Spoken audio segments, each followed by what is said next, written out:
Curtis. So at this time, I'm going to have Deputy come forward for our presentations.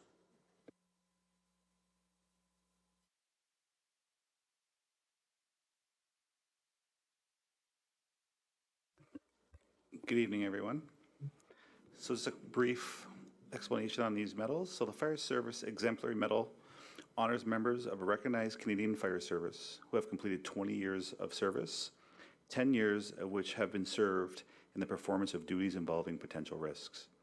Exemplary service is characterized by good conduct, industry, and efficiency. The medal is suspended from a ribbon of 5 equal stripes, 2 gold, 3 red.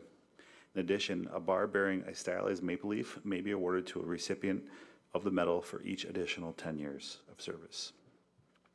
This evening, we are recognizing 2 team members of LaSalle Fire Service for the Exemplary Service Medal. Firefighter Rick Malott began his career in the town of Amherstburg, then continued his service with Essex Fire and Rescue, and now he's a full-time firefighter here in LaSalle. We are recognizing him for his 20 years of service. Chief Thiessen started with the LaSalle Fire Service as a volunteer. Then he continued to become a company officer. Then he moved up to the deputy chief. And then in 2021, he became our beloved fire chief. Tonight, we are recognizing him for his 20 years of service. So if they can come forward and get their ribbons, that would be wonderful, or their medals.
So the third individual this evening is a long service medal, and since subsequent service bars are available to those who have achieved a minimum of 25 years in suppression, training, public education, inspections, and communications are eligible to receive this medal.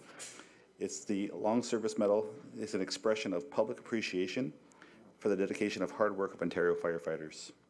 It's officially recognized by the province and is included in the Fire Protection and Prevention Act of 1997. Tonight, Randy Curtis is being awarded the Long Service Medal bar. Firefighter Curtis began with his career in LaSalle Fire in 1993. He was a volunteer firefighter. Then he was promoted to a company officer, and he is currently serving our community as a full-time firefighter. We are recognizing Firefighter Curtis tonight for his 30 years of service to the town of LaSalle, and he's receiving his 30-year bar. So on behalf of the fire service and our community, we want to thank all 3 of these gentlemen for their continuous efforts and dedication in keeping our town safe. So if I could have Randy Curtis come on up, please, that'd be great.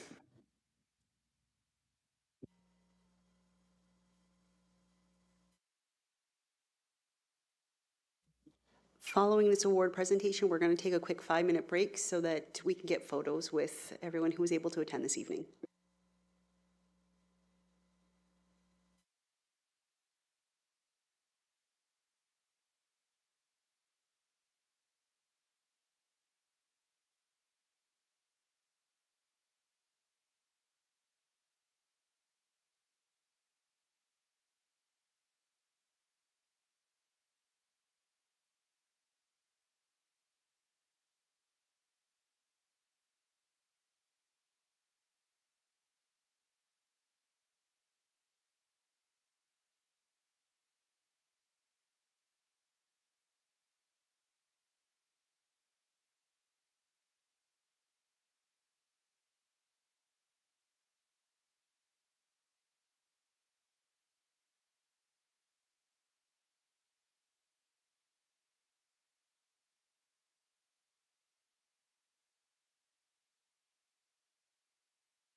So just on behalf of council, I do want to thank you for your years of service.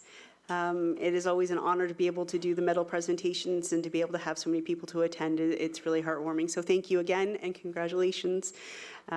We appreciate everything you've done for our community. Okay, so with that, we can move on to our regional waste management, and we are going to have a couple people joining us this evening. We have Sandra Zwiers, who is the Director of Finance / CAO / for the County of Essex. We have David Zeddy, our County Solicitor for the County of Essex, and Michelle Bishop, who is the General Manager for USA, and they'll be doing a presentation. So welcome. Thank you, Mayor Meloche and members of council. We do have a PowerPoint presentation to provide to you tonight. Sandra is going to work the slides for me, so I'm just going to let her move on to the next slide, if you will. Make sure we know what we're doing here. Perfect. So we're here this evening to provide an update on both the food and organic waste management project, as well as advise council regarding a previous county council resolution regarding regional waste management. So as background for council members, the Essex-Windsor Solid Waste Authority is a joint board of management created by both the City of Windsor and the County of Essex with the purpose of establishing, operating, and managing not only the regional landfill, but also recycling and other waste diversion programs. So with the exception of waste collection, all other programs are currently managed on a regional basis. And so you'll see on the slide in front of you a listing of some of those programs, most notably the management of the regional landfill and the recycling collection and processing program. Next slide, please. So the regional programs that were outlined on the previous slide and the creation of the authority date back to 1990, which stemmed from a bylaw that was adopted by the county and local municipalities. So what's important to note is back in 1990, when the service was uploaded to the county, it was pre-amalgamation. So it was 21 different municipalities that made the decision to upload those waste powers to the County of Essex and then over to the Solid Waste Authority. So, well, you can see on the middle bullet on the slide that all waste management powers were uploaded with two specific exemptions, that being sewage sludge and the collection of waste. So pre-amalgamation, if you will, municipalities had various collection methods and service levels. So some municipalities collected waste two times a week. Some was collected with in-house forces, and others were collected with contract staff. So if we fast forward to 2023, all municipalities do have contracted waste collection, and it's done by the same contractor, which has been the case for a number of years now. Next slide, please. So that 1994 agreement that created the authority was as a result of those bylaws that were adopted by both the County of Essex and the City of Windsor. So under the powers and obligations of the authority, you can see that it's understood under item 2 that until otherwise determined, the waste collection in the County of Essex will remain the responsibility of the local municipalities. But further, under item 3, there is a provision for that service to be uploaded to the county. Next slide, please. So stemming from the Ontario Food and Organic Waste Policy Statement, whereby certain municipalities would be required to achieve certain diversion targets, with LaSalle being one of them, the county resolved on March 16th, 2022, that all Essex County municipalities would participate in a regional solution for the collection and processing of organic waste material in urban settlement areas at a minimum as part of a short-term processing contract beginning in 2025 or immediately upon the expiration of a municipality's existing waste contract, whichever is later. Next slide, please. And then further stemming from that resolution of County Council, a subsequent resolution was unanimously passed in June of 2022, which, as you can see, asked County Council administration to work with the Solid Waste Authority to prepare a report regarding potential cost savings with the regionalization of waste collection. Next slide, please. So what have we done to date? So immediately following the resolutions of council, we held a kickoff meeting with local municipalities to ensure that all municipalities were aware of the initiative. And then immediately after that, we did award the processing for the source separated organic material to Seacliff Energy. So that contract will begin in 2025 when the first municipalities begin rolling out an organics program. So once we knew where the material was going and we knew what municipalities were participating, it led the authority, with consultation with the City of Windsor and County of Essex, to issue an RFP to, if you will, do a strategic plan. So not only did we need to look at how the municipalities were going to get the material to Seacliff Energy, but also with the resolutions of council, how we would potentially roll out that organic collection program as well as a regional solid waste program. Next slide, please. So throughout the fall of 2022, at the same time there was a municipal election, your municipality worked with the authority and the City of Windsor and the County of Essex to provide data for that EXP report, which that report was received in late May and distributed to local municipalities, the Solid Waste Authority, and the County of Essex. From there, you can see from our timeline, we are admittedly a little later than we anticipated being with the decision from the City of Windsor and county municipalities regarding the regional waste collection being summer 2023. So we're hoping to be moving that initiative along and having a decision then. But regardless of what the decision is regarding organic material and the regional collection of waste, we still do need to issue a RFP for the collection of that organic material so that those municipalities starting in 2025 can be prepared and have a collection contract. Next slide, please. So through the process with the consultant, EXP, as well as in consultation with local municipalities, some of the benefits that we have identified through regionalization include, looking at those waste collection contracts. So those waste collection contracts are currently negotiated and held at the local level. Municipal administrative staff from each of the municipalities currently create and release those procurement documents. They manage the operational and financial aspects of those contracts and provide customer service. The terms of those contracts vary greatly, with expirations starting in 2022 and working through extensions that go out to approximately 2027. And values range from about $650,000 all the way up to over $1.5 million. Recent tendering results indicate significant contract increases, some receiving increases of over 100% from their expiring contracts. What's important to note is also some of those contracts were also received and negotiated prior to the most recent inflationary pressures, so those fuel prices and CPI increases. Next slide, please. So when we look at potential benefits to regionalization, we look at economies of scale.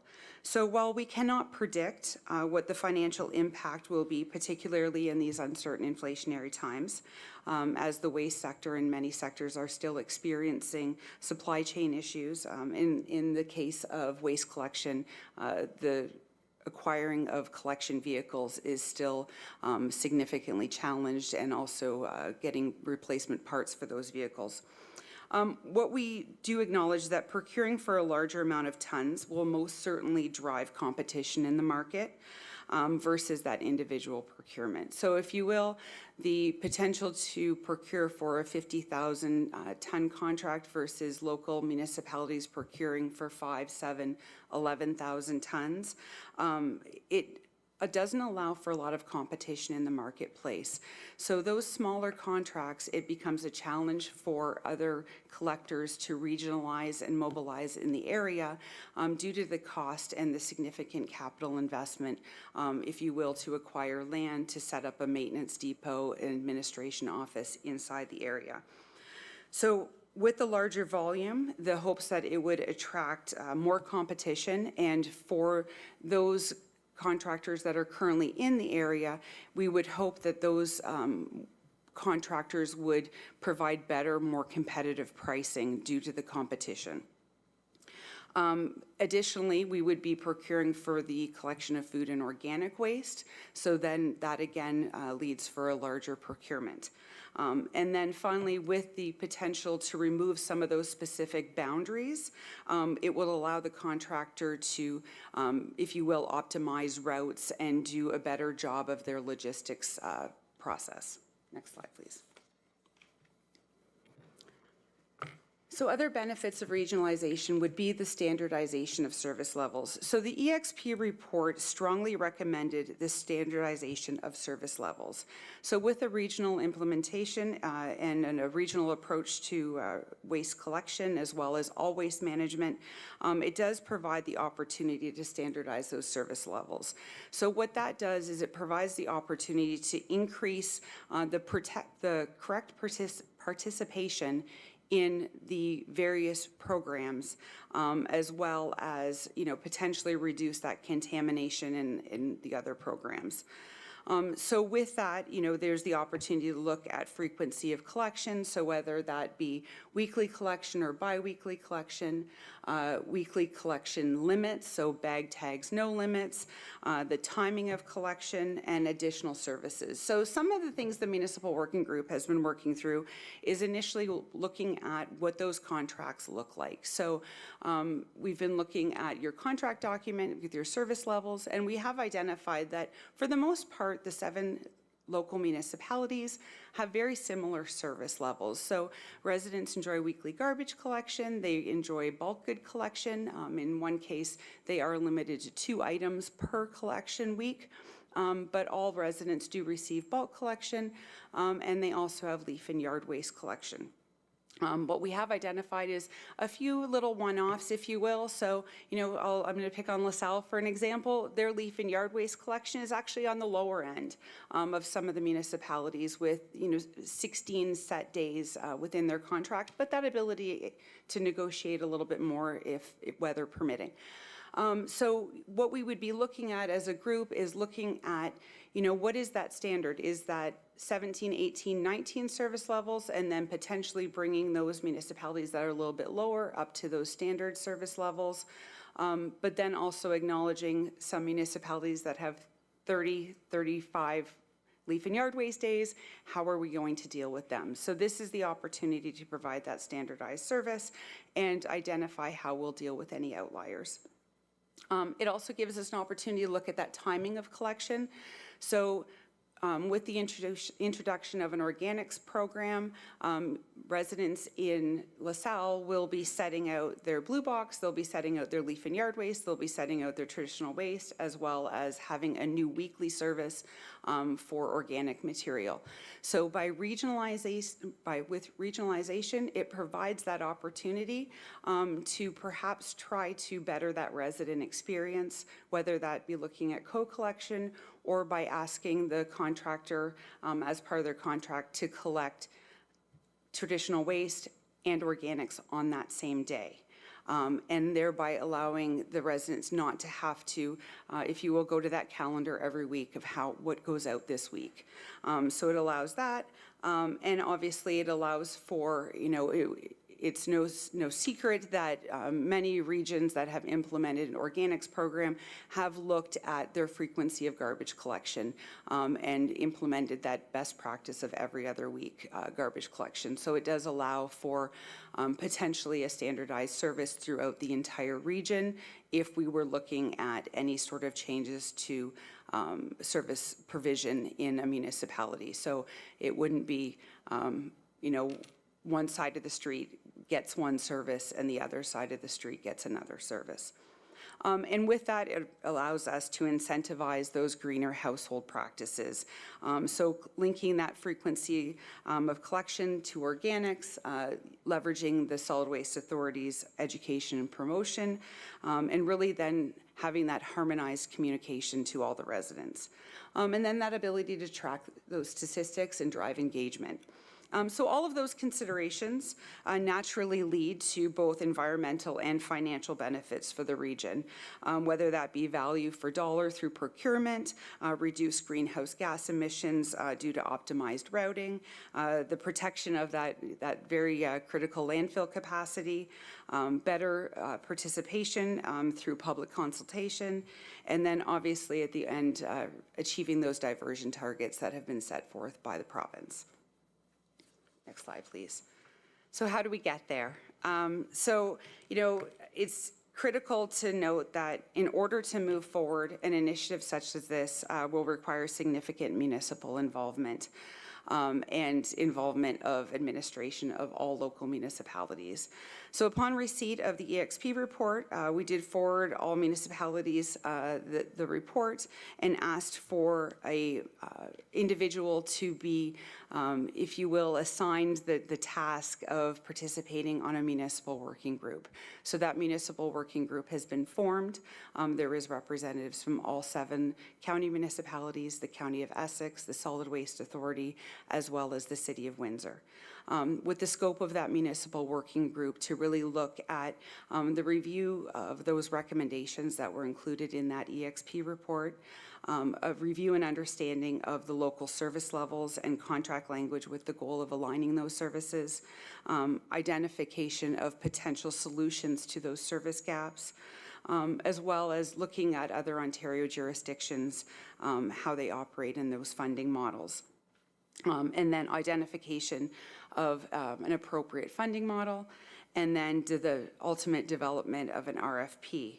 And then lastly, the most important part of any sort of regional initiative, which would be the public education plan and development. So how we would not only use existing platforms that the Solid Waste Authority uses, such as EnviroTips, newspaper, radio, social media, our app, if you will, but also engaging with municipalities to explore other ways to appropriately do outreach and connect with the residents. So whether that be through tax mailings, open houses, and any other tips and tricks we might be able to learn from the municipalities. So we have had 2 meetings to date, and we continue to meet on a regular basis to try to work through those items in the scope of work. And now I'm going to turn it over to David to walk council through more the legal side of things. So what we would require councils to do in order to move the initiative forward. Thank you. Thank you, Michelle. So as Michelle already pointed out, back in 1990, when most waste matters were uploaded to the county by way of bylaw number 2847 at the county, there was this odd carve-out of actual waste collection. Everything else is uploaded but the waste collection piece. So as a first step, the county is going to need to repeal and replace that bylaw to remove that exception for waste collection. But it's not something the county is going to do alone or can do alone. I'm going to walk you through the legislative framework, which is going to show that there's a required participation and support by the locals, or at least the majority of the locals.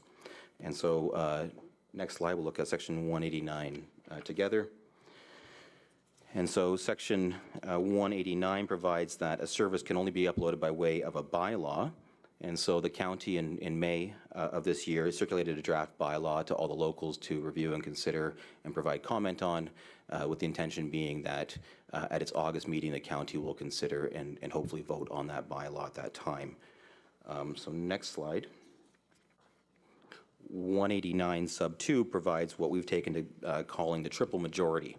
And so, as you'll see, subsection A provides that a majority of votes on county council have to be achieved first. So again, that August meeting of county council, it's hoped that at that point in time, county council will vote, a majority will vote in favor of the bylaw that's been circulated.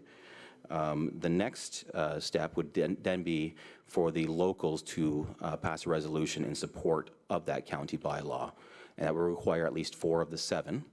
But it's not quite as simple as that, because subsection C shows that that's required to be at least 50% of the electors in the county as well. So, for example, if LaSalle, Lakeshore, and Leamington were not to pass resolutions, but the remaining 4 did, we may not reach that number of 50% that's required. So that's a triple majority county council, and then 4 of 7 comprising at least 50% of the electors. Next slide. I've included this just so you have all of section 189 before you. 189 sub 3 makes it appear that once the service is uploaded, that's the end of the matter. There's no going back. But it's a bit misleading because there's actually section 191, which then allows for the downloading of a service. So, you know, I don't want you to think this is forever and all time. If for some reason it doesn't work as anticipated, there is provisions that allow for downloading. Next slide. And so section 190 then goes on to provide that once the county bylaw comes into force, and it only comes into force once that triple majority is met, that the lower tier can no longer exercise that power any longer. It's now an upper tier power. And with the next slide. So section 191 sub C and D provides that any bylaw of the local related to waste collection would then become a county bylaw for a period of 2 years or until repealed by the county. So we're still looking into what bylaws the locals may have in place. It appears that many don't have any bylaw in place regarding waste collection, but we're looking into that because those will automatically become county bylaws unless repealed for at least 2 years once that triple majority is met. And the next slide. So we'll talk to you about now about the next steps that are required. And so in the next 2 slides, we'll go through the scenario if the county does take over all waste collection on a regional basis, and what happens if the county only takes over the organics collection. So if the consensus among the locals is that the county should take over all waste collection matters, then the county would have to pass that bylaw we spoke about a minute ago and meet that triple majority. Then if the county chooses to contract with the Solid Waste Authority to handle the garbage collection, an amendment to the USWA agreement to permit that would be required. Direction would then have to be given to the authority to stop invoicing the local municipalities and invoice the county. And finally, the authority would have to revise its operational plan and budget and obtain city and county approval. That's part of the agreement provides for that. Next slide. And similarly, if the consensus among the locals is not to upload the service to the county, we still have the county council resolution to approach organics on a regional basis. So it will still require the county will still need to pursue a regional approach to organics collection. Direction would have to be given to the authority to invoice the county directly for that service. And the authority would still need to revise its operational plan and obtain city and county approval for that change to its plan. And with that, I'll turn it to Sandra to speak to the financial side. Thank you, David. Through you, Chair. So in response to County Council's request of administration to unpack different funding models, this slide is admittedly bare, but it is meant to be a theoretical discussion of the options available to Council in terms of how to fund a regional waste solution, and that's whether it's the organics or waste collection if it moves up to the county level. So generally speaking, funding models fall into 2 ends of the spectrum. And on the one side, you have a user fee-based solution. That really links the cost of a service to the use of a service. And it does support environmentally friendly household practices. Some of you may be familiar with the wastewater billing system. So if you as a resident would like to manage somewhat the cost of your water, you implement more friendly waste or water conservation practices. You don't turn your tap on as often, so you can influence the amount that you pay based on your use of the service. User fee supported services are charged essentially only to those who have access to the service, and that is one of the basic tenets of a user fee model. On the opposite end of the spectrum, you have a general levy-based method of funding. And that separates the link from the use of the service and switches it entirely on an ability to pay based on the value of the property that you own. So based on your weighted assessment, you would then pay a proportion of the service. So again, removes the link of your use of the service and basically shifts it to your ability to pay. Essentially, the higher your weighted assessment, the higher the proportion of the cost that you would pay for the regional service.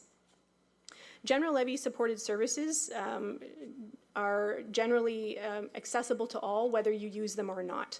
At the county right now, with the exception of some planning fee applications and some encroachment permits, all of the remaining services issued by the county are levied and collected under a general levy basis. Now, these 2 funding models are not mutually exclusive. There is an opportunity for hybrid models, and that is something that the working group is considering to address certain feedback we have received from municipalities with a concern about the weighted assessment or the general levy approach, in making sure that there's an appropriate allocation of the burden to pay with the use of the service. So again, these are 2 extremes, but there is an option for a third hybrid model that incorporates both. And I'm going to pass it over to David. And so the final slide, we'll look at the steps that are required to move forward.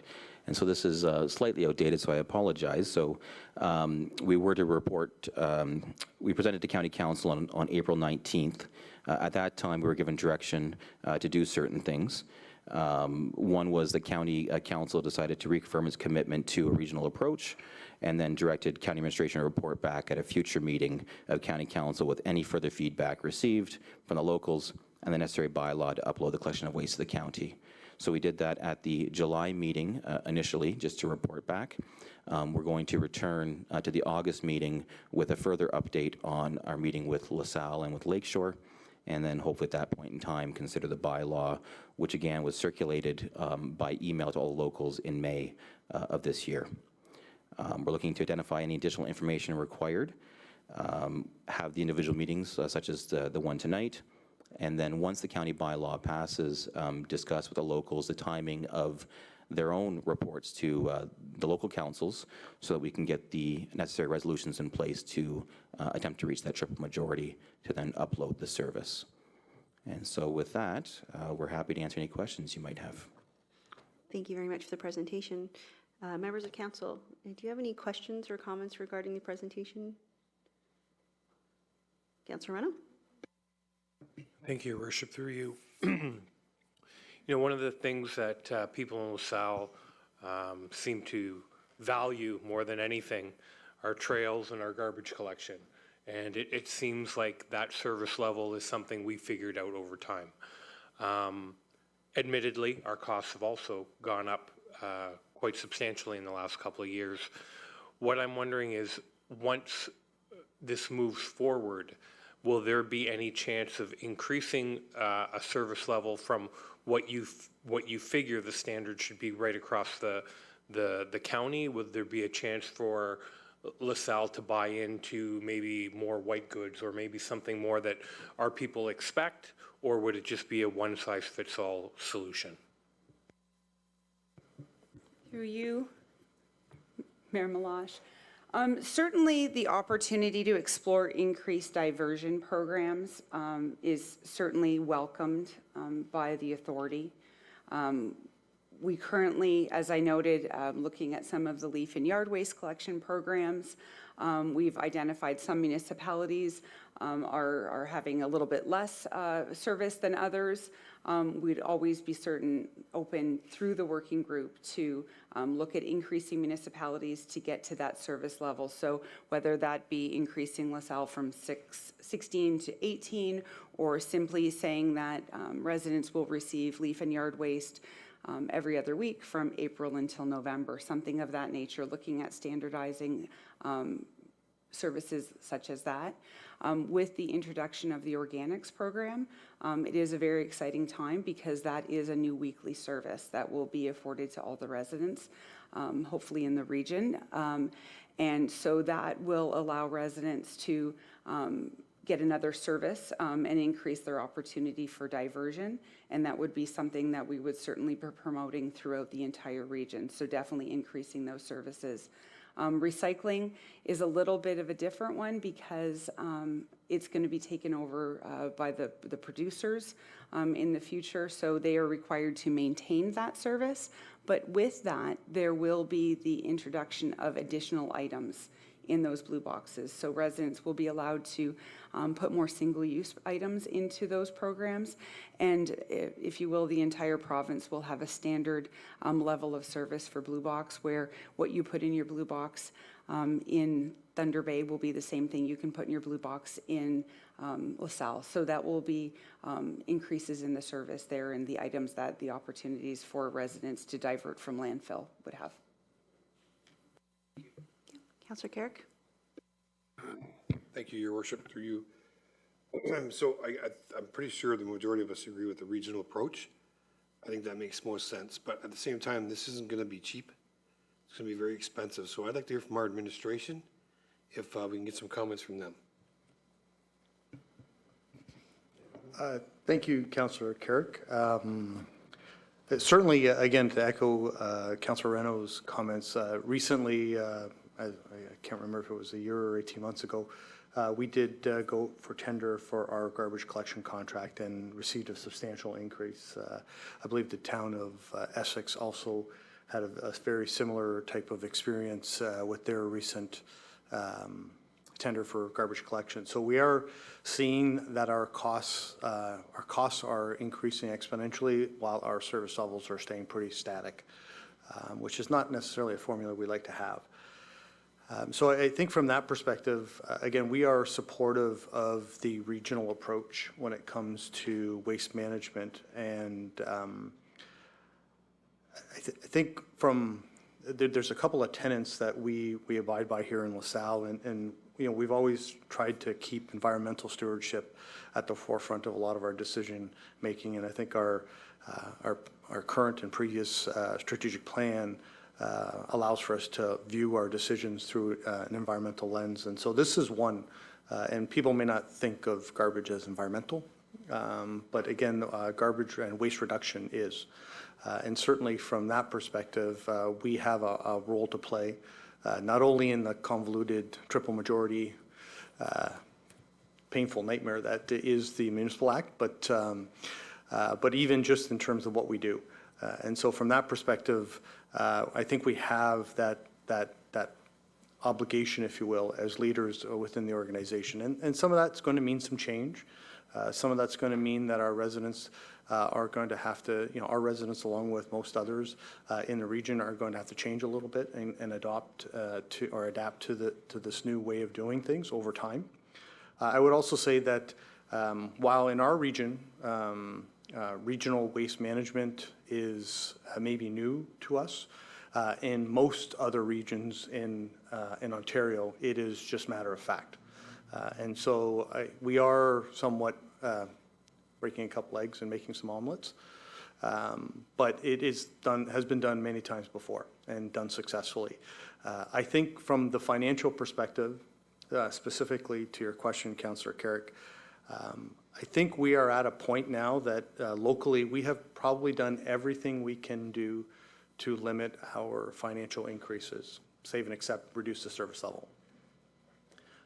So I think that adopting a regionalized approach brings the opportunity to get an economy of scale, potentially get more bidders into the market, more vendors into the market, and try to reduce that cost per unit, whether it be per household or per bag or however you want to divide that up.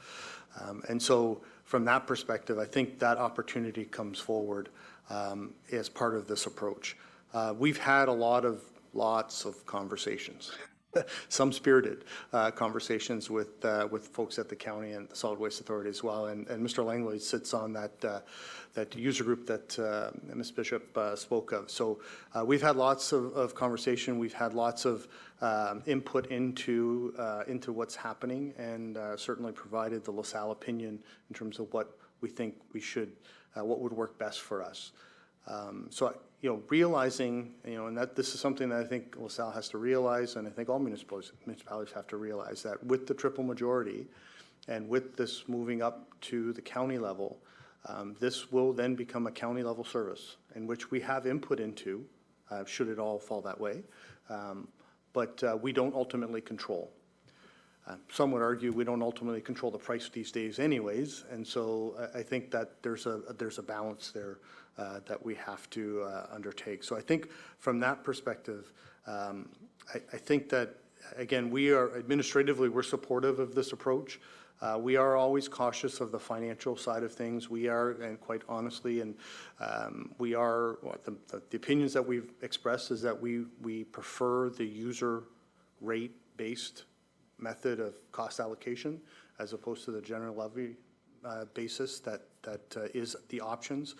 We would be open to exploring what an alternative in the middle might look like to see that, but of those two polar opposites, if you will, we prefer the user rate, and we've made that known to both the county and the Solid Waste Authority in terms of how we would like to see it go forward. But from that perspective, again, if I had to indicate, that would probably be our biggest concern. Certainly service levels is a concern as well, but I think a uniform service level across the region will ultimately be better. It will be better for collection, it will be better for financial, and I think on the longer term, I think one of the things that we sometimes lose sight of, because we don't have to manage it, is the landfill. And for those members I'm trying to remember if there was a member on this council that was here when we had to cite the current landfill. It is, and if you thought triple majority was bad, If you thought raising taxes was bad, cite a landfill and you'll lose years off your life. And so the thought of trying to cite another landfill because we are full, now we are not anywhere close to being full, so I just want to make that clear for members of council and the viewing audience. However, at some point we will be, and it may not be in our lifetimes, but it will come.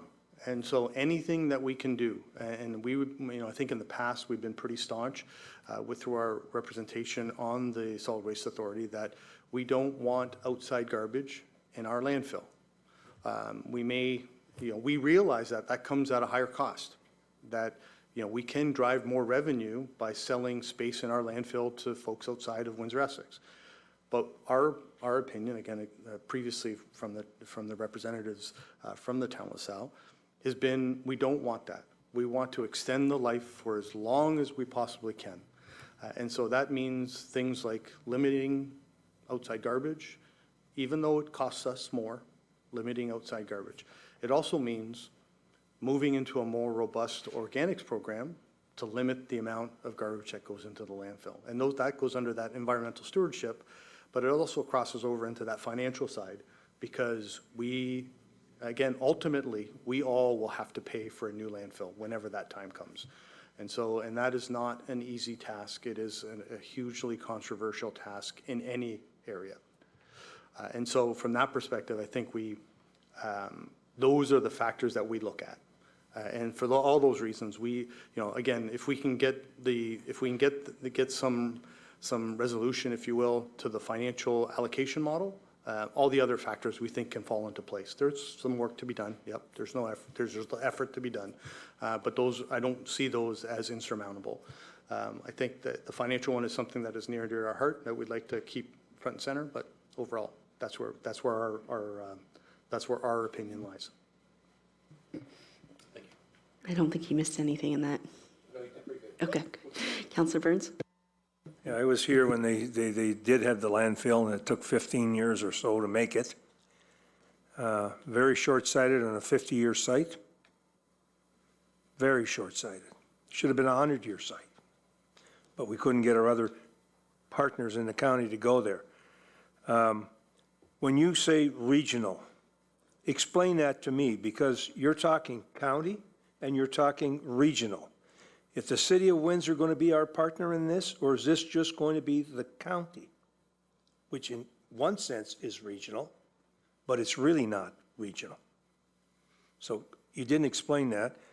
There's very little information that you give me that I can make a decision today on. The cost and modeling, and this nonsense about assessment based on the value of each person's home, that'll never fly with me. We don't do it in garbage. We don't do it anything that we provide in police. We don't do it in anything municipal services. So there's other people going to vote, but I'm not certainly going to say to somebody that has a bigger home that they have to pay twice as much or 3 times as much, and LaSalle is only building larger homes, and they're taxed at a very high level. So that means, again, LaSalle, if we go by the standards in the county, will pay more than the other municipalities because they're not building the same quality of homes and large homes as we have in the past. We don't get a good deal from the county on the roads, so this needs to be fair and equitable in my mind. And explain regional to me. Is it 7 or is it 8? Through you, Madam Chair. So the authority board adopted a resolution to look at the food and organic waste program as a regional approach. With that, not only did the County of Essex adopt the resolution to look at food and organic waste collection and processing as a regional approach, as did the City of Windsor.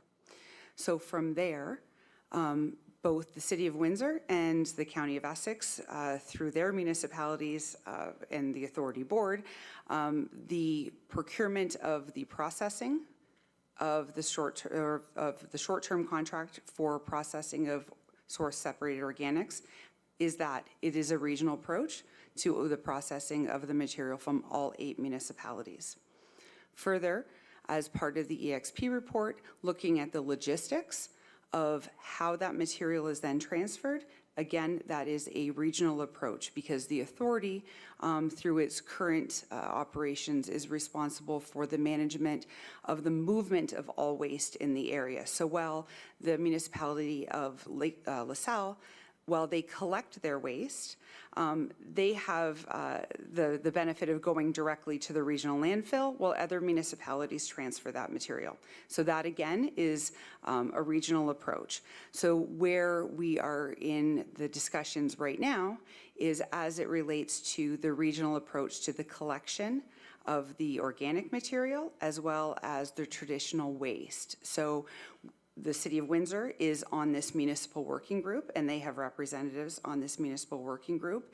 And we are looking at procuring the organic material as a regional approach, understanding that the city does have its current own waste collection, and how we can navigate that. So is there potential to look at a regional approach to the entire procurement if the timing aligns? Certainly something we're having discussions on. Where we get a little bit dicey is the city has a garbage collection contract that is expiring before the local municipalities in some cases. And 2 reasons. They need to get that garbage collection contract on the street so that they can assure that their residents have collection, but also at the same time, their provincial policy requirements are a little bit more stringent than the town of LaSalle and the municipality of Lakeshore, municipality of Leamington, and the municipality of Amherstburg, whereby they are required to provide curbside collection beginning in 2025. So we are trying to move this initiative along so that we can try to join forces and look at it as a full regional approach, if you will, but in some cases, depending on the timing, we might have to split up that collection piece. But the transfer, processing, management of the program would be a regional approach. And I'm going to turn it to Sandra to hopefully unpack a little bit of that levy pieces for you. Thanks, Michelle, through you, Madam Chair. I can confidently speak as the CAO for the county that administration is committed to analyzing funding options that meet the needs of the 7 local municipalities. We all understand in a 2-tier system, the way the weighted assessment works now, there are definitely winners and losers in the equation as we dole out the bill for county level services. But we've had many conversations, and to your CAO's comments, somewhat spirited, but I'm committed to finding solutions that are equitable and fair for all 7. And that's where I speak to the hybrid model of a funding option. Not exclusively user fee perhaps, but also not exclusively weighted assessment, which I recognize for the town of LaSalle represents a particular challenge given that you're the 2nd highest weighted assessment in the county. And so the working group will be analyzing at our next meeting some modeling options as prepared by the finance staff at the Solid Waste Authority and in consultation with the county to try and find a funding model solution that meets the needs of everybody. As the CAO, I'm impassioned to express the need to move forward on this regardless of the funding model. I think it's very important that we as a region move towards a regional approach to waste collection for a lot of the reasons that Michelle spoke about this evening. And I don't want to get hung up necessarily on the funding model, but I do recognize that at the end of the day, the dollar is important. And so again, just reiterating that I am committed on behalf of the county to make sure that that analysis gets done, and what comes forward to County Council for consideration does represent a balanced approach to the funding model. For every municipality that may want a general levy approach, I have heard from another that wants a user fee. So as you can see, there's competing interests, and back to that winner and loser conversation of how the 2-tier system works. But I do believe that I can come up with a funding model that is a hybrid and somewhat the best of both worlds. So that will be headed to the working group at its next meeting. And the plan I've had requests from county council members that when this bylaw gets presented at county council, the goal is for that to happen at the August 16th meeting, that there be also a decision at that point as to what the funding model will look like. So hearing from the Council of LaSalle this evening on what your preference is, it's very clear, but if you'd like to incorporate that into your motion this evening so that that can be brought forward both to the working group and to county council, so it's very clear what LaSalle's preference is for a funding model, would be very helpful as we move forward. Thank you. Just one final comment. Sure. I remember when Mr. Hearst was mayor in the city of Windsor in the 90s, and we had suburban roads. They paid 52%, we paid 48%. Didn't like the funding model and just left. The current mayor would like to come back in. So I think in your funding thing, there better be ties in there that they is in perpetuity. Not I opt in today and I opt out tomorrow. Because that's not fair to the county, and it certainly wouldn't be fair, I think, to even to the citizens in Windsor.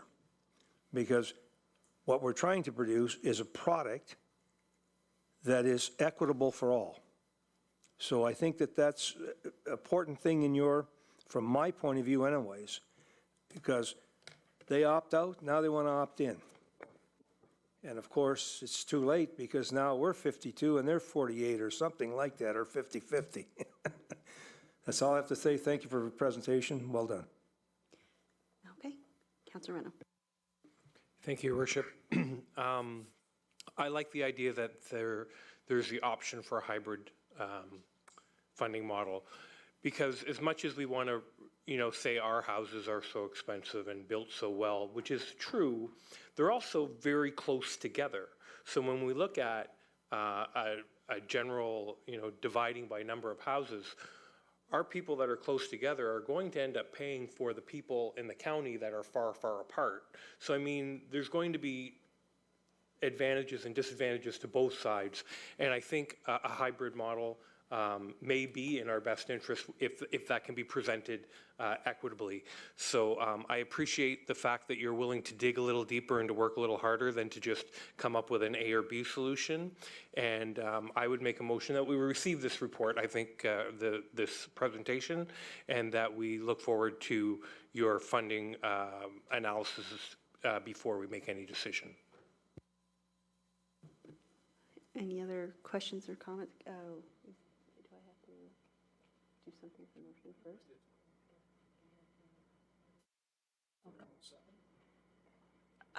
Since you've made a motion, do you want to clarify the motion, or would you rather hold on and maybe withdraw that motion and allow further conversation before we have a motion? I apologize. I thought the conversation was over. I didn't see any more hands, so I was ready. That's okay. But if there's more conversation, I will hold off. Okay. Is that okay? Okay.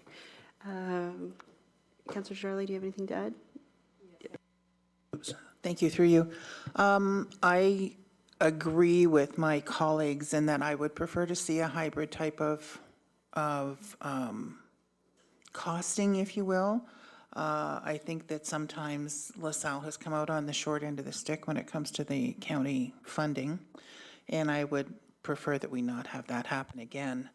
I think this is going to be a challenge to get everything in place by 2025 through the city and 7 municipalities. I think you have your work cut out for you.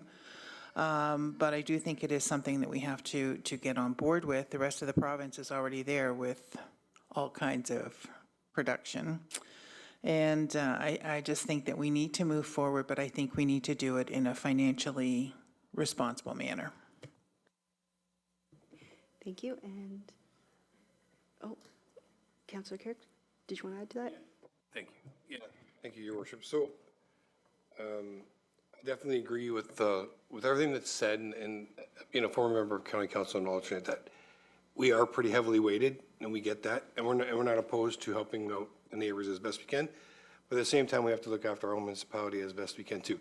So a county levy, for me, doesn't work. A hybrid or a per unit cost works for me.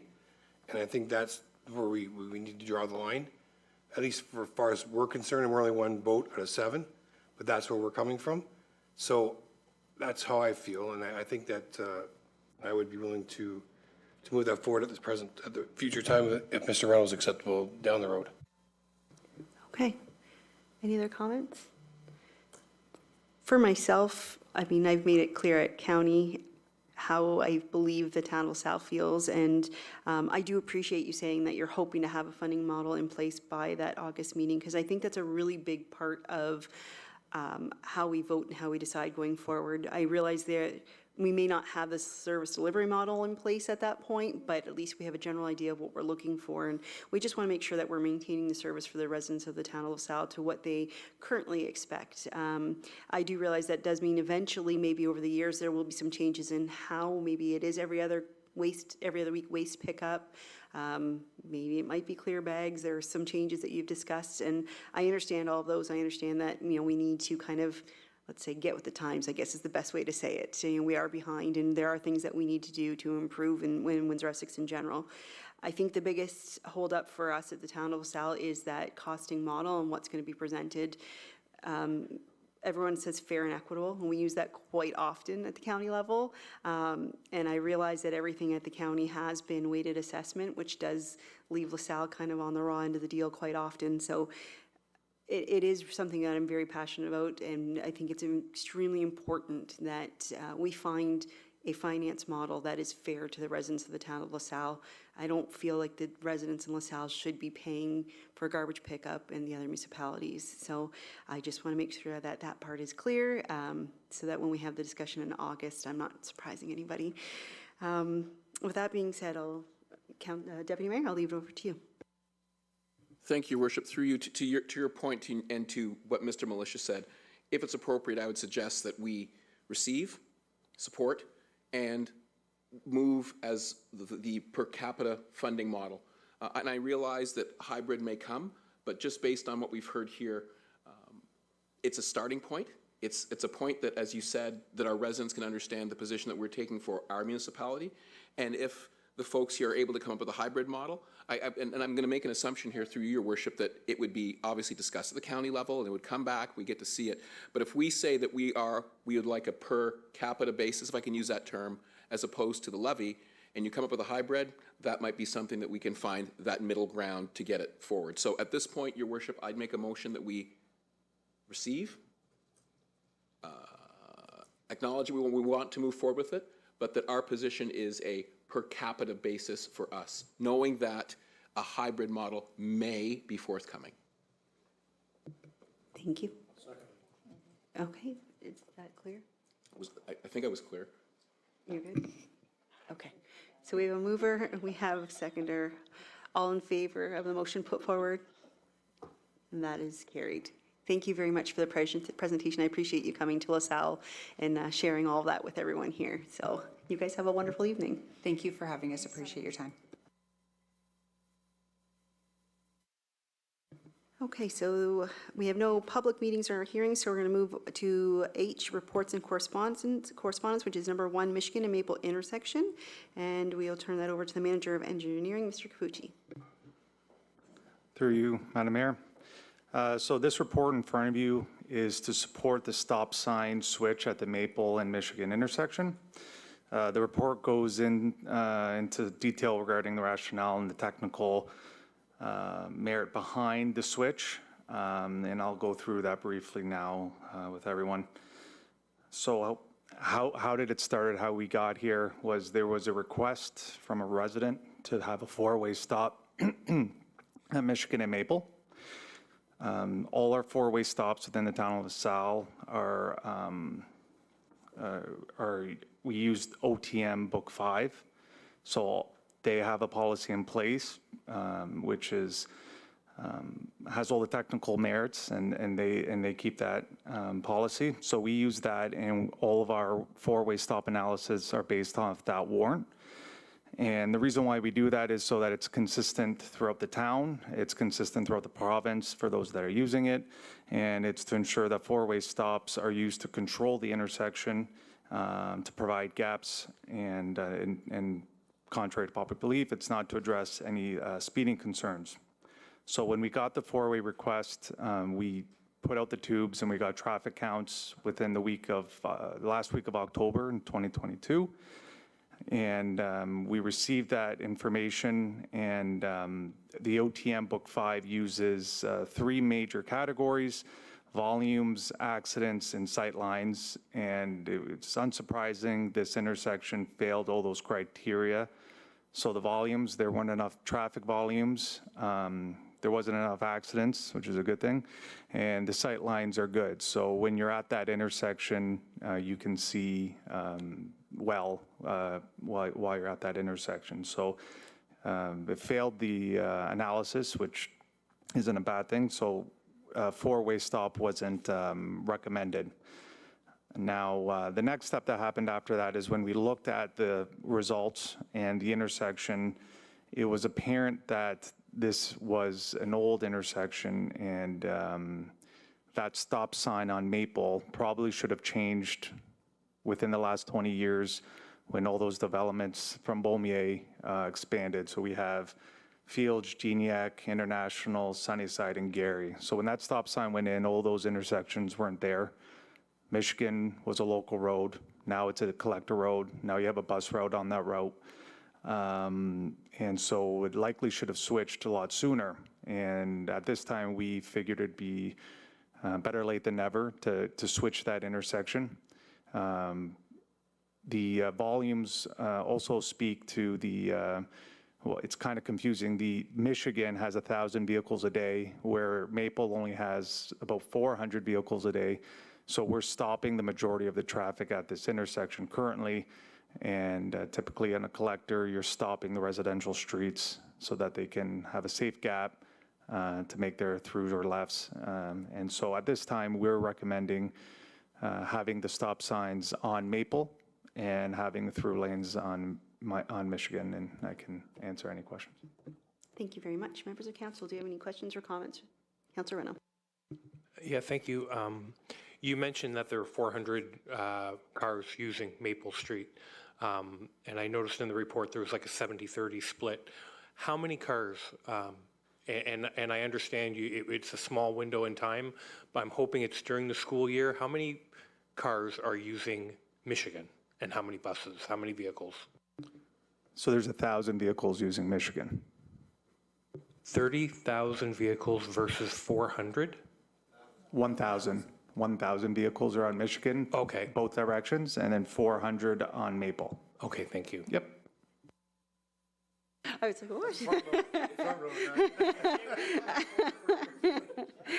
what? Any other questions or comments? Councillor Burns. Yes, to the chief. Nice report, no stats. I'm driven by stats. How many accidents? How many serious accidents? I have nothing here to. Just to clarify that it doesn't come for chief for this report, it comes from administration. Well, administration says LaSalle Proprietary Engineering that they must have discussed it with police. So it can go to whoever wants to take it. But we need stats, I mean.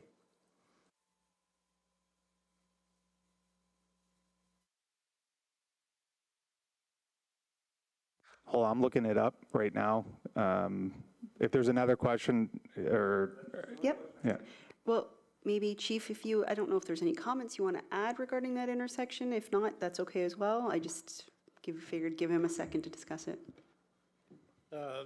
The administration has reached out to the police service and asked for input with respect to this particular location.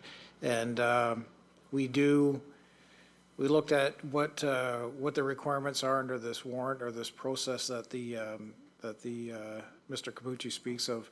And we are content certainly with making sure that we follow the requirements of that and whatever liability that has. So for our purposes, if there's a wish list, I'll keep it to myself when it comes to that. But as far as certainly supporting what the recommendation is from administration, we are in support of the change. Thank you. I realize I put you kind of in a difficult situation there. Did you have something to add before I move on, Mr. Capucci? So based on the OTM, it's looking at right-angled and turning type collisions, vehicles colliding. There was none within the 12-month period required as per the OTM. So 0 for this report. Just follow up. So in 1 year, there's one on that. What about previous years? Because I know my neighbor, God bless him, he's since passed away, had a very serious accident there, totaled his minivan, and spent 3 months in the hospital. And that's probably 10 years ago. Yeah, we didn't look in 10 years. I mean, there's periods of times we can't look at, you know, every single collision over the last 10 years and factor it against. Thank you for your answer. Thank you. Any other comments or questions? Councillor Riccio Spagnolo. Thank you, through you. To be honest, when the four-way stop happened, there was a lot of negativity out there. But then once that it's here, I've heard some fantastic feedback as well. My only thing is, I do like the safety of it, of being a four-way stop, just because there's schools and the church and obviously neighborhoods right there. But I also understand the liability part of the town. So with that, I will support the administration's recommendation. Mover and seconder, did you get those? No, Carrick. Any other comments? I unfortunately don't agree with my counsel. I made it clear at the last meeting, or that we did discuss this, and I realize what the warrants say and what you guys put forward and suggest to us, but I've listened to the residents in that area, and I drove it today, and I just couldn't imagine removing the 2 stop signs all of a sudden.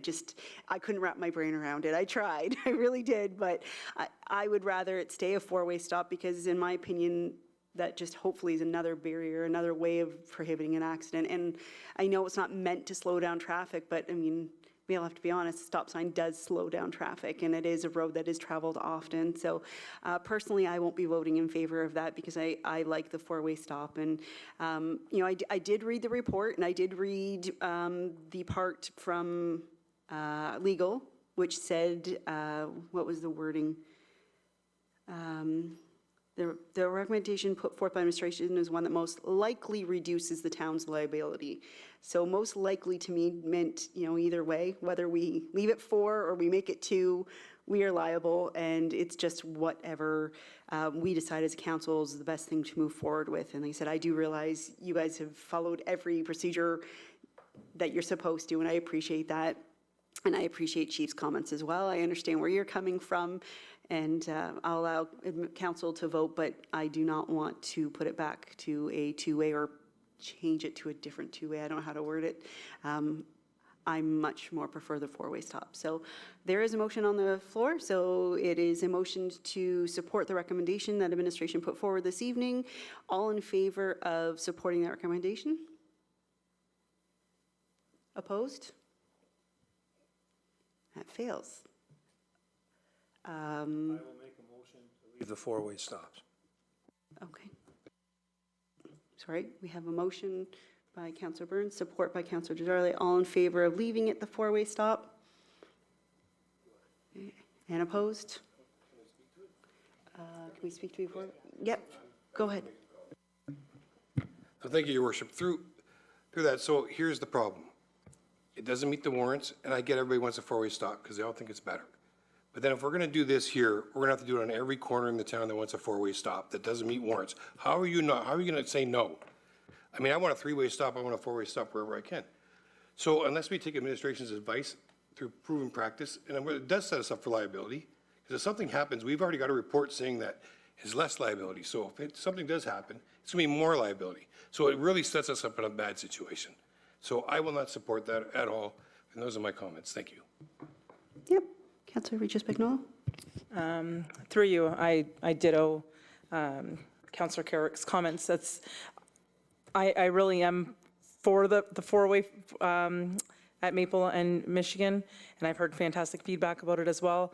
The only thing that I'm torn about is A, the liability, and B, it sets a precedence for other neighborhoods to request the same, and then where do we end that battle? So that's the only reason.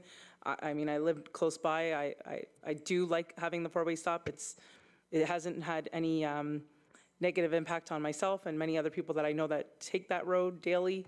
But it just, the liability part after I reread the report, as well as setting the town up for more of these cases coming forward, that's why I had to vote the way I did. Any other comments? Councillor Desjardins. Thank you, through you. Living in the neighborhood, I know how busy that intersection can be. And my major concern is having no stop sign on Michigan. It is a flippin' freeway. And there's a school there, and there's a church.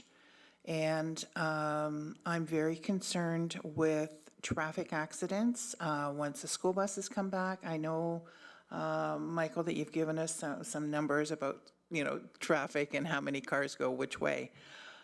But I do think we need to look at our children's safety. We have Sacred Heart Church, which is an older parish. So we have to kind of look at age groups there as well. And I just feel that overall, this is one of those times when we have to go against the warrants that are out there and leave it as a four-way stop. The neighbors are much more happy with the four-way. I don't hear screeching brakes like I used to. I just think overall it's better service for the residents of the area. Any other questions or comments? I think just to remind council too, that this isn't just a basic four-way stop request. This was a flipping of stop signs from one direction to another. So I don't think this is something that sets precedent necessarily saying we could put a four-way stop wherever we want. We're saying we took 2 stop signs this way, we put 2 more this way, and now we're gonna take these ones off. And I think that was what the concern was from the residents in the neighborhood, was they felt confused. The people who are used to stopping are no longer gonna stop. The other one's gonna stop when they're supposed to, and they just saw more accidents and more issues at that intersection, which is, like I said, when I'm going and speaking to people, that's what I heard. It was the confusion of changing the direction of the stop sign more so than it just simply being a four-way stop. So I do appreciate everyone's comments, but we will have the vote on the second motion that was put forward. Again, all in favor of the motion by Councillor Burns and supported by Councillor Desjardins in favor of leaving it the four-way stop. All in favor? And opposed? Nice, carried. Thank you very much. Too far in my book. Okay, item 2, 10th Street Phase 1 Plan of Subdivision. Mr. Burgess, the Supervisor of Planning. I'm going to turn over to you. Good evening, Your Worship and members of Council. The report before you this evening is asking for your support in a resolution to grant draft plan of subdivision approval for the first phase of the 10th Street subdivision. As the report before you confirms, the subject lands are designated residential in our official plan and are zoned R1 holding. The proposed subdivision is in keeping with the policies outlined within the provincial policy statement, as well as the County of Essex official plan. Comments have been received and have been attached to the report. All agencies are in support of the application, with appropriate conditions to be placed and considered at the time of the preparation of the subdivision agreement and as part of the conditions of the County of Essex. A number of residents have also voiced concerns and comments to both the County of Essex and the Town of LaSalle with regards to the development. These will be reviewed as part of the subdivision process as we proceed through the preparation of the agreement and work with the county on the conditions. The conditions which have, or the issues which were generally raised were with regards to traffic impacts, compatibility, and the development standards. In speaking with the agent on behalf of the developer, they are working, or they will not be developing, or sorry, they will not be building or constructing the residence on these lots. These lots will be put out for sale. They are working with a number of builders with regards to these lots, and they are looking at a high-quality home to be constructed on these lots, in keeping with what's being built with regards to the single-family or single-detached dwellings, as well as the semi-detached dwellings recently in the Town of LaSalle. A bylaw will be brought back before council with regards to the removal of holding symbol, as well as a subdivision agreement, which will contain the standard clauses, and that will be brought back once the county has released their draft plan conditions. I'm available for any questions at the appropriate time. Ms. Cindy Prince is available from Amico and is available for questions if council has any. Thank you. Thank you very much. Members of council, do you have any questions or comments?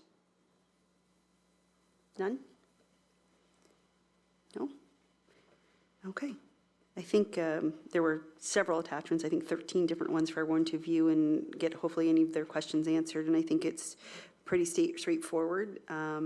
So at this time, I'll allow for motion. Councillor Deputy Mayor, sorry. Thank you, Worship. Move the recommendation. Okay, so we have a mover. Anyone looking to support that motion? Support Councillor Reno. All in favor of the recommendation put before us? That's carried. Thank you very much for attending. Item number 3, purchase of security service for the Vollmer Center and Recreation Center. And that is going to be, Mr. Bison.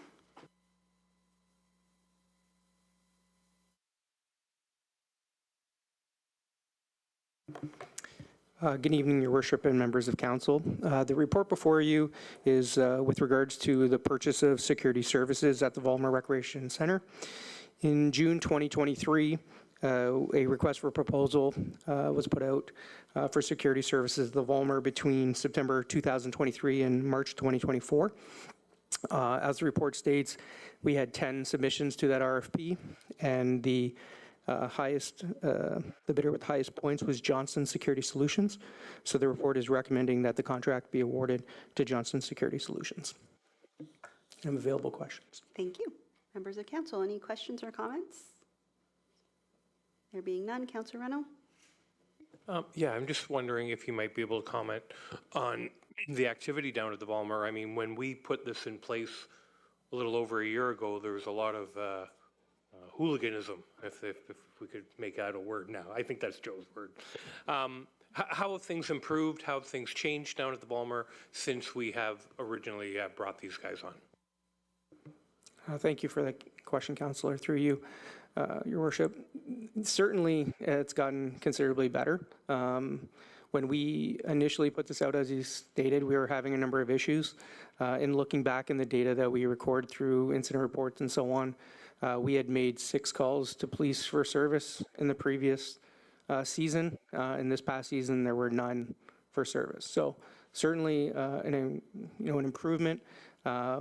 From a number of standpoints for the town. One, we're not experiencing those issues at the Vollmer, but also our police are not being called for things and able to spend their time in other places. With regards to just general behavior and vandalism, we've seen a decrease in those as well. And I think we appreciate council approving this as a trial previously and supporting this through the operating budget, because it allows us to be more proactive in nature than reactive in nature and provide the best, safest quality facility we can. Thank you very much. Thank you. Okay, so we have that. Before we do, I just have a quick question. Where does this number compare to what we previously were doing? With regards to the total price, this would be a reduction. So after going through the initial period, we've changed the total number of hours and reduced it to the areas that we think are the highest priority. Off the top of my head, I would say the reduction is probably 20 to 25%. I believe the number was in the 55,000 range, and this one is 38,400. So. Thank you very much. I appreciate that. So we had, did we have someone move it, or was Councillor Richo-Spagnuolo mover? It's mover. Support. Councillor Reno, all in favor? And that's carried. Thank you very much. Item 4, our Waterfront Economic Development Strategy and Action Plan. Ms. Audrey. Thank you, Mayor Merlosh. The Waterfront Economic Development Strategy and Action Plan will assist us with responsible decision-making for the development of LaSalle Landing, as well as future development of the Front Road Business District. The plan will establish key principles and development objectives and set a vision for the redevelopment of the Front Road Business District. The plan will also provide recommendations that explore tools that we can use to facilitate objectives and create economic benefits for the overall area. So the report tonight is asking council to award that contract to Urban Strategies, Inc. for consulting services for the preparation of that strategy and the action plan. Urban Strategies scored the highest through our bids and tenders formal evaluation process, meeting all terms, conditions, and specifications of our RFP. The cost of the contract is $189,000 plus HST. If council does agree tonight, we will begin this project later in August 2023 with a completion date of July 2024. There are several community engagement and consultation sessions that will be part of the process, which will allow residents and business owners the opportunity to take part in the process of this study. I am available if there are any questions. Thank you. Thank you very much. Members of council. Any questions, comments? There being none, if I can get... Move the recommendation. Okay, Councillor Burns, support. Councillor Desjardins, all in favor? That's carried. Thank you very much. Item 5, our procedure bylaw review and update. Mrs. Stralgo. Thank you, Mayor Meloche. So last April, Council adopted a new procedure bylaw, and at that time, administration committed to doing a review of that bylaw to come back this summer. Again, during that discussion back in April, there were some concerns raised with respect to the mayor, or not the mayor, but the chair of the meeting, conducting the meeting remotely where there are members of council and administration in person or in a hybrid model. There were also some questions raised about the number of times that members of council could participate remotely. During the review, we looked at the whole procedure bylaw, so we didn't just look at those provisions specifically, but we have taken an opportunity to review the bylaw and update some of the language. We have included provisions to prohibit the chair from participating remotely where we are either in an in-person or hybrid meeting. The way our technology, while we have a really great setup here with our screens and allowing people to participate remotely, there is a thought that it would be more difficult for the chair to manage the meeting if they were remote. So the chair must be in person in that situation. And then we also removed the requirement or the prohibition or the limitation on the number of times any member can participate remotely. In our opinion, after consideration, it hasn't posed a problem, and I think our council members can regulate themselves with respect to how many times they wish to participate remotely and those circumstances.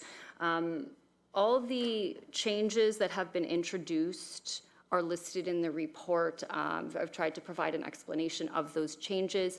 The other significant changes that we've made are with respect to the delegation, the ability to allow members of the public to come and speak. That's always a more sensitive topic with council. But what we've tried to do is be respectful of council time, council process, and ensure that the efficiency of our meetings, is maintained. But if anybody has any questions, you did get a red line copy of the bylaw, so you can see how the language has been altered. But if anybody has any questions, I'm happy to answer them. Thank you very much. Councillor Burns. I have two questions. One on the delegate has to be, or the chair of the committee has to be here. Can he or she participate and step down from the chair and someone else takes and then participate electronically? Absolutely, absolutely. They just wouldn't be able to chair the meeting. So can that be added somewhere in there for clarification? Which provision? It's a small point, but. Yep, no, absolutely. I mean, I can look at those, I can look at that language. I know. No, up here somewhere, this one. That you have to be here. And I understand that if you're running a meeting and it's a public meeting, you should be here and you shouldn't be able to chair it. I understand that part. But certainly I can get somebody, if I don't happen to be here on one of my committees, and I'll go on YouTube. Yeah, and that provision, I mean, that provision is specific. I mean, I could include some additional language to say for clarity, if the chair wishes to step down, they can still participate, just not as the chair. If that's agreeable to council, we can amend the bylaw that way, just to make it crystal clear. Well, just so that you can participate, because in the past,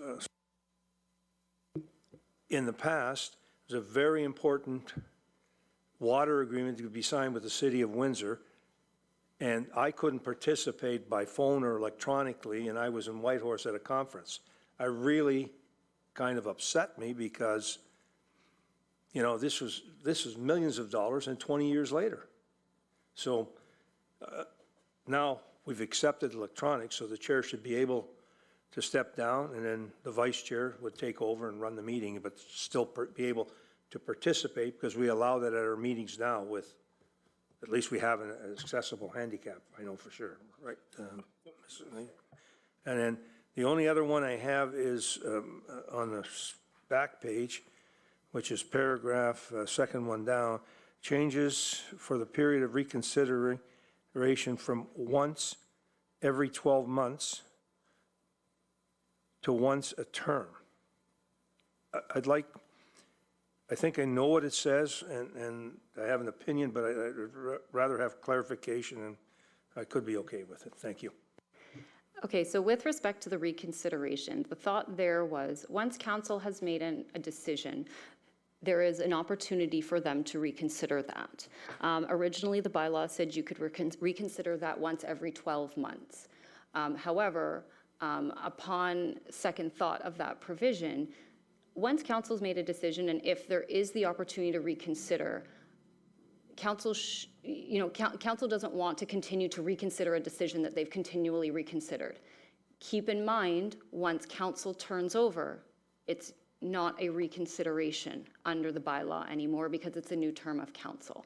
So, I mean, the thought there was just, again, efficiency of meetings. We're not revisiting decisions that council continues, that council's made. Councillor Kerr? Sorry, just going back to the chair stepping down and letting somebody else do it. So does that account for vacations or anything? Is that just a video for wherever you are? If, say, Crystal's on vacation, but she still wants to step in, does that count, is that part of the process too? Just, it doesn't matter what it is or why you're not here?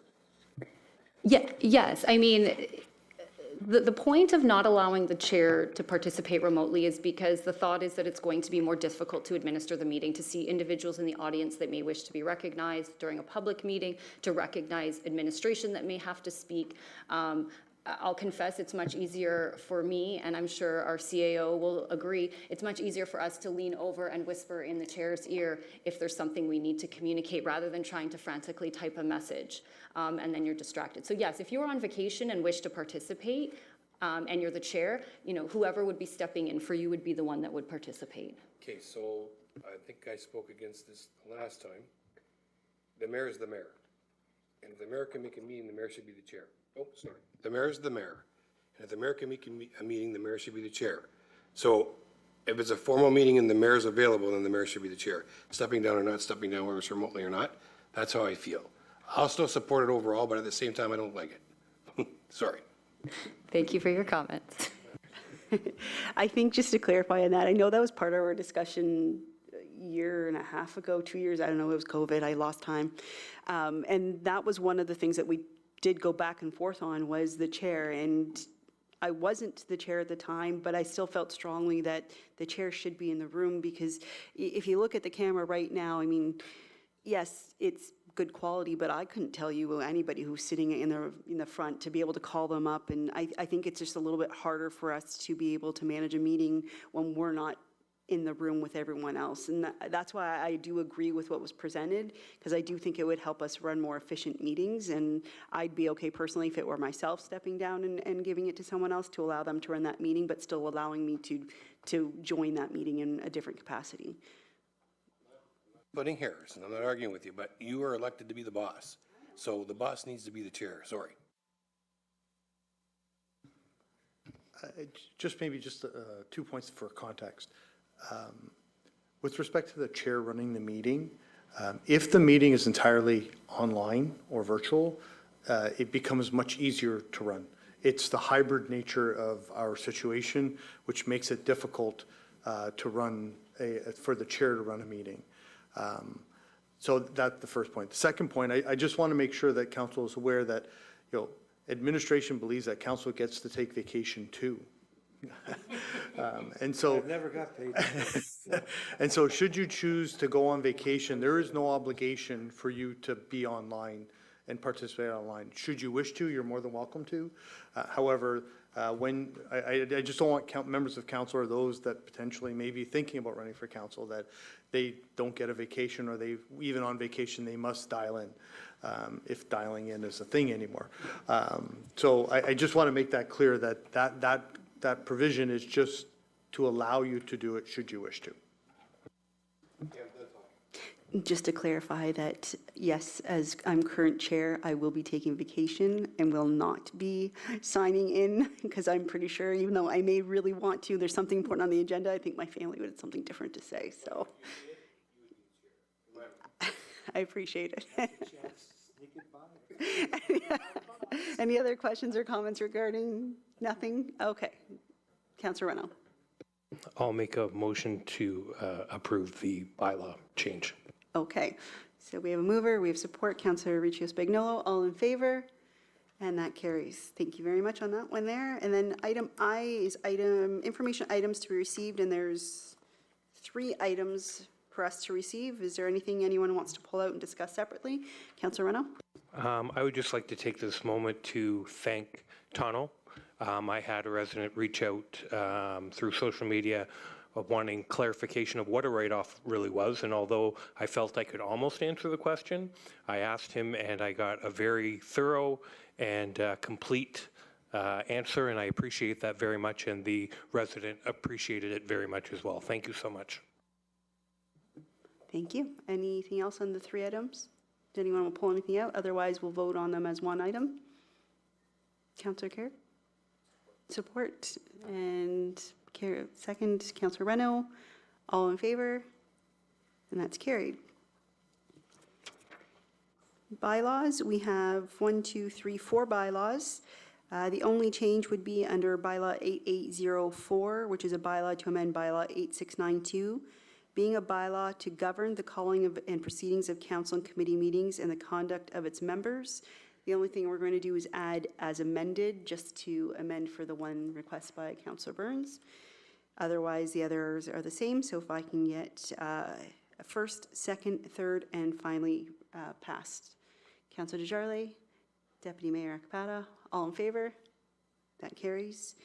Committee matters, there is the County of Essex County Council highlights from June 21st. If we can get a motion to receive those, or if anyone wants to discuss anything. So moved to receive. Okay, support. Councillor Renaud, all in favor? That carries. Any questions and statements by council members? Oh. Councillor Desjardins? Oops, sorry. I think this will probably go to Michael Capucci. I have had several calls the last few weeks about audible signals. And I think before COVID, we talked about changing the one at Sprucewood so that it was audible, and it's not been changed.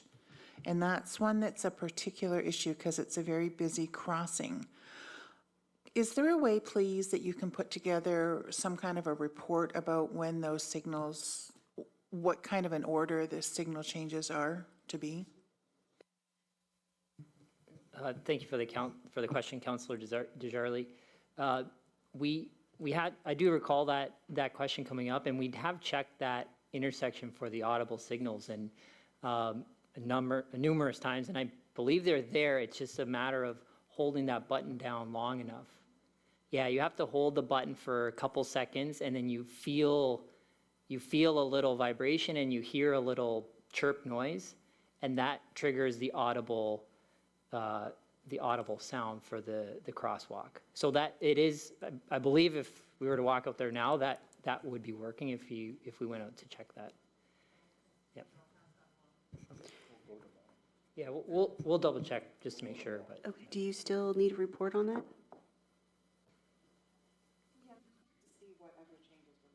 If so, can we get a motion then? Or, hold on one second. Did you want to add something real Maybe quick? just some clarification on what question, like what you're looking for in that report? Going forward, when we change signals out, will they become audible signals as well? And if so, kind of a timeline, and is it a year, 2 years, kind of an idea, please? I don't, I may be able to answer this question now, but as we do any intersection upgrades or traffic signal improvements, we will meet all new AODA standards. So as far as the timing of when they'll happen, that will really be a product of budget deliberations. So you'll be aware through what we request through budget when a new signal will be coming. I believe the next one would be here in Church and Sandwich West Parkway.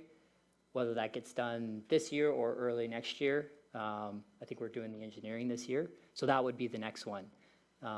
But through the budget process, we would be able to update council on like what the next intersection that we're doing would be, and it will be AOD compliant. Okay, well, I had asked people to check in to tonight's meeting, so hopefully they're hearing that answer. If not, I will get hold of them and pass that information along. Thank you. So there, I don't need a report then. Thank you. Just to kind of continue on that, I know we did speak about the one at Laurier. We had a resident call asking if we had proper audible signals or something at that intersection. I can't even remember exactly what it was at this point. Did we get a chance to look at that? And then my other question is, how many intersections don't have, do we know, an audible signal right now? I don't know off the top of my head, but the older ones don't. So, you know, the few on Front Road, up and down Front Road, I don't believe have the audible noise. I know we upgraded a lot of the ones on Laurier, to have them. So we were able to install them on those. All the ones on Malden have them. So, you know, just off the top of my head, I would say the Front Road ones are the ones that likely might be the ones that don't have them. And we recognize those signals are older. In the next couple of years, we'll be wanting to replace them anyway and upgrade those. I believe the next one on our list in that stretch is Morton and Front Road. That one has some implications with the city because we share that with the city. So we're kind of, you know, we're trying to work with them on that, on the costing part of that. But I think most of them have them. I think it's the Front Road corridor that probably is a little further behind. Question, is there a requirement for us to have that in place, or is it just simply allowing us as things are due for replacement? There's no, like, by 2030, every single, nothing like that? Yeah, that's correct. As you upgrade infrastructure, the AODA legislation is that you do it as you upgrade the infrastructure. So by 2025, the way I understand it is by 2025, everything that you're replacing, you have to implement these standards. But up until now, I think most municipalities are just taking the approach that, you know, start doing it just as soon as they have work that came up, they implement them, as do we. Okay, thank you. Councilor Reno? Just a small point while we're talking about old lights. I did have a resident just reach out to me today about Front and Laurier and how the timing seems to be off on the stop cycle. I don't know if it has anything to do with the big power outage last week, but if we could have someone in the department take a look at that, that would be great. Thank you. Thank you. Deputy Mayor. Thank you, Worship. Through you to administration. Just had a couple of phone calls and one that I actually witnessed with the falling of trees. On Huron at Divine, a tree came down, called the non-emergency number. Crews came out and dealt with it. The tree fell simply because it was old and rotten. 2 days later, another half of the same tree fell. Called the non-emergency number. Crews came out and dealt with it. Just to make sure that the residents had asked me to say, with some of our larger, beautiful trees, some of them are rotten, they're falling, and they just wanted the concern brought up as to, so they can understand what the municipality is doing for two different types of trees on personally owned property that fall and encumber the roadway, like what happened at this one intersection, or for municipally planted trees that are looking unhealthy. And again, nobody here was an arborist, nobody here knew, they just said some of these trees, they love them, but they're falling. And this one tree fell not in the storm, but after the storm. And of course, a cruiser came out, had to block the road while our crews did a fantastic job in moving it. But it's just, again, just they asked me to bring that up. So just wanted to see who would like to just give some information on the falling of trees in the town of LaSalle. Yeah, thank you for the question, Councillor Akpata. Any tree that we either notice or are called about, we will do an initial investigation. A lot of the older trees will seem by default now get the opinion of an arborist just to make sure that we're doing the proper investigation on it, especially if it has to come down. You know, it's good to have that third party, that professional review of it, because, you know, some people want the tree to be down because it's, maybe they feel it's unsafe, but others might want it to stay because it looks very nice. So in that area, we typically will be getting an arborist most of the time, anytime something's brought to our attention or if we notice something. For trees on private property, we're not doing the same, you know, we're not looking at them in the same way we look at the ones on municipal property, but there is rules within the Highway Traffic Act that if a tree is on private property that, you know, is an immediate threat, that the municipality or the road authority, I believe, has the authority to remove it. So that doesn't happen very often, not that I know of that we've ever really had to go down that road, but I believe that legislation is in the Highway Traffic Act. Thank you very much. You've answered my question. Thank you. I apologize. Yeah, go ahead. Just a further comment on the Deputy Mayor's question. We have been recently getting some requests to have trees removed. And sometimes it's because they are unhealthy and they pose a risk.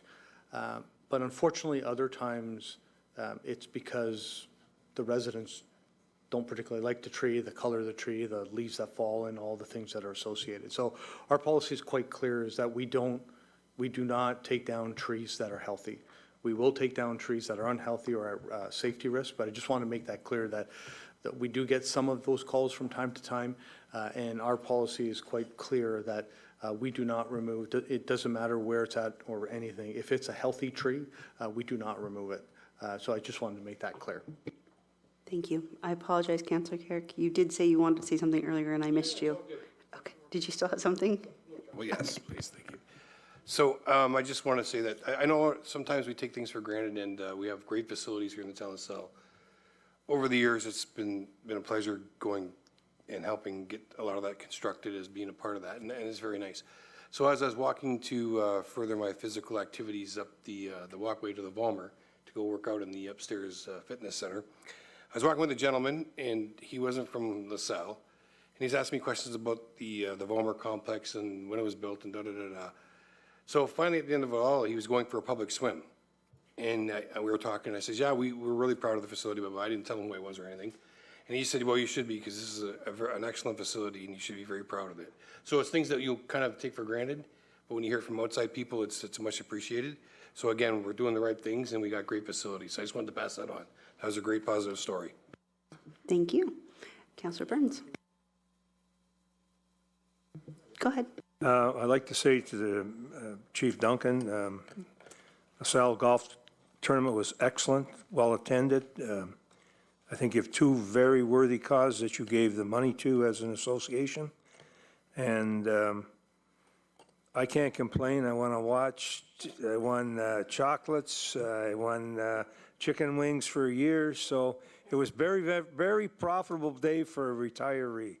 And you can convey that to your troops, especially Terry and Ida and all the officers that were there, that it didn't go unnoticed by Mark or myself. And again, kudos to you guys and what you do in the community.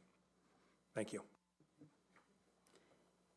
I have to agree. Please pass on our congratulations on another successful tournament that helps families locally. So thank you very much for all your hard work. Any other questions or statements by council members? None. Notice of motion. Nope. Okay, we don't have a closed session to report. So next is our confirmatory bylaw. The confirmatory bylaw 8811 be given a first, second, and third reading and finally passed. Councillor Burns, Councillor Regis Spagnolo, all in favor? That is carried. There is a summary of meetings for the month of August. Thank you for joining us tonight in person and through YouTube. Have a good night.